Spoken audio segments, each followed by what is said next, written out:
Donald Trump hat angekündigt, dass er die EB5 Green Card abschaffen möchte und durch ein sogenanntes Gold Card Programm ersetzen will.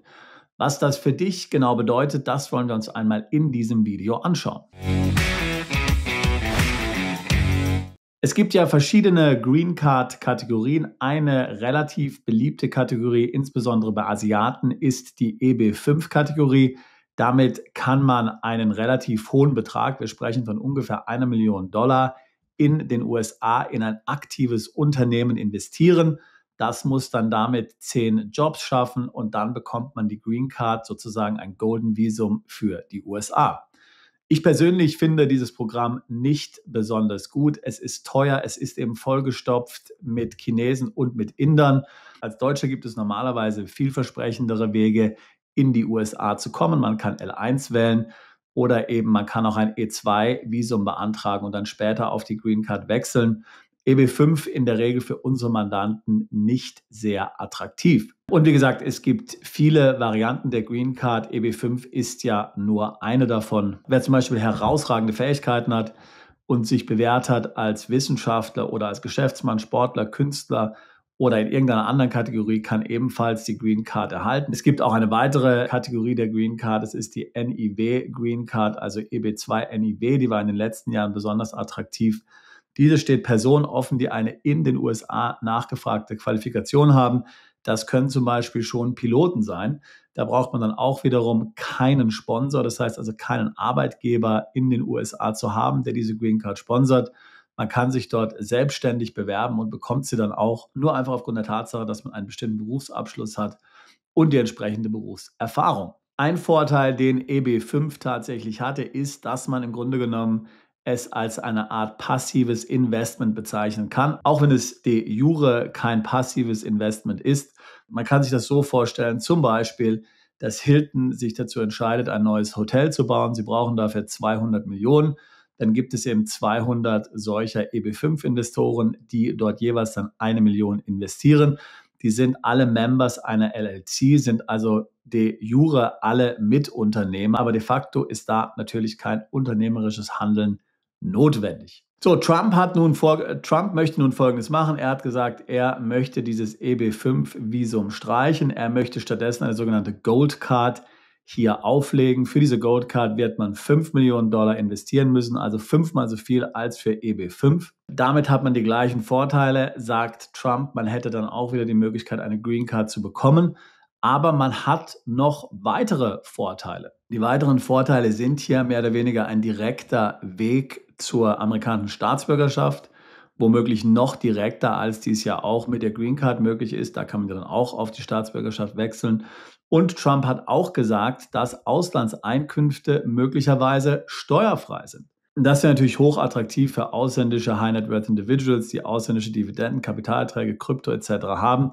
Das wäre dann womöglich alles steuerfrei. Was ist von diesem Vorschlag von Trump zu halten? Nun, die EB5-Branche ist natürlich bereits in Panik. Da gibt es viele Anwälte, Steuerberater und andere Berater, die nur auf solche Kandidaten konzentriert sind. Da ist man natürlich jetzt in heller Aufregung, dass Trump in seiner ihm so typischen Art impulsiv und hier letztlich ohne Vorwarnung angekündigt hat, EB5 schließen zu wollen. Mittlerweile setzt dort auch wieder rationales Denken ein, denn es ist ja so, dass natürlich EB5 durch den Kongress, also durch das Parlament der Vereinigten Staaten geschaffen wurde. Das heißt, der Präsident kann das natürlich nicht einfach so abschaffen, dieses EB5-Visum, diese EB5 Green Card. Er kann natürlich die Bearbeitungszeit extrem in die Länge ziehen. Er kann zum Beispiel dafür sorgen, dass die Behörde nicht genug Mitarbeiter hat. Dann kommt das Ganze de facto zu einem Stillstand. Das gab es auch schon mal in der Vergangenheit, aber ganz abschaffen kann er es natürlich nicht. Aber es ist so ein bisschen der Konsens entstanden. Natürlich gibt es da auch nicht besonders viele Informationen, dass das eben mal wieder ein typischer Trump-Vorschlag ist. Also wahrscheinlich wird EB5 so weiter behalten und die sogenannte Gold Card ist dann einfach eine weitere Variante der Green Card für besonders finanziell potente Investoren. Der muss natürlich sagen, dass die bisherige Investitionssumme von 1 Million natürlich relativ viel ist, aber die typischen Kandidaten, die sich hier für diese EB5 Green Card bisher entscheiden, sind natürlich jetzt nicht hier Milliardäre oder Superreiche. Ja, das sind vielleicht Unternehmer, die ein Unternehmen verkauft haben, die vielleicht eine teure Immobilie verkauft haben, die können sich dann dieses Visum leisten. Die können vielleicht 1 Million investieren in den USA.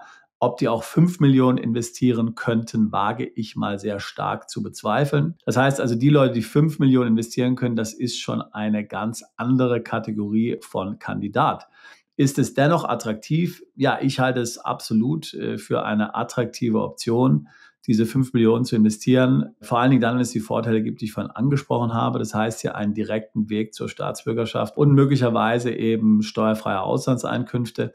Ob das sich wirklich so durchsetzen lässt, ja, in einem Land, das ja die Besteuerung nach Staatsbürgerschaft kennt, hier die Auslandseinkünfte steuerfrei zu halten, das halte ich für sehr fragwürdig. Wer weiß, wie stark da der politische Wille ist, aber ich könnte mir vorstellen, dass viele Republikaner, besonders jene, die ja gegen Einwanderung sind, sich hier definitiv querstellen werden, dass man also Einwanderern sogar noch bessere Chancen bietet als jetzt Einheimischen. Also grundsätzlich ein interessantes Programm. Wie gesagt, ich denke nicht, dass die EB5 Green Card hier tatsächlich verschwinden wird. Ich denke auch nicht, dass die Vorteile der Gold Card dann so in der Realität umgesetzt werden, wie es jetzt hier im Vorfeld angedeutet wurde, sage ich jetzt mal so. Ja. Aber natürlich eine interessante Option auf jeden Fall. Schauen wir mal, welche Visumskategorien hier Donald Trump noch so durcheinander wirbeln wird in seiner ihm so eigenen impulsiven Art. In deinem Fall, wie gesagt, wenn du dich für eine amerikanische Green Card interessierst oder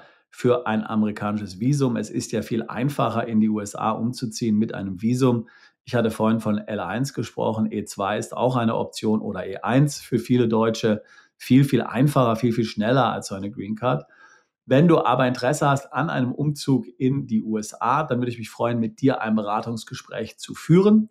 Link dazu packe ich hier in die Beschreibung zu diesem Video mit hinein. Ich lebe selbst in den USA. Wir sind seit 2008 dort aktiv. Wir helfen dann, sich in den USA zu etablieren, dort Unternehmen zu gründen, dort eben ein Visum zu erhalten. Ich würde mich freuen, auch dich alsbald zu unserer Mandantschaft zählen zu können.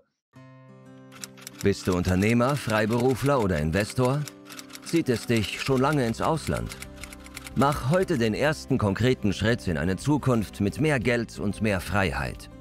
Buche ein Beratungsgespräch mit Sebastian und seinen Kollegen.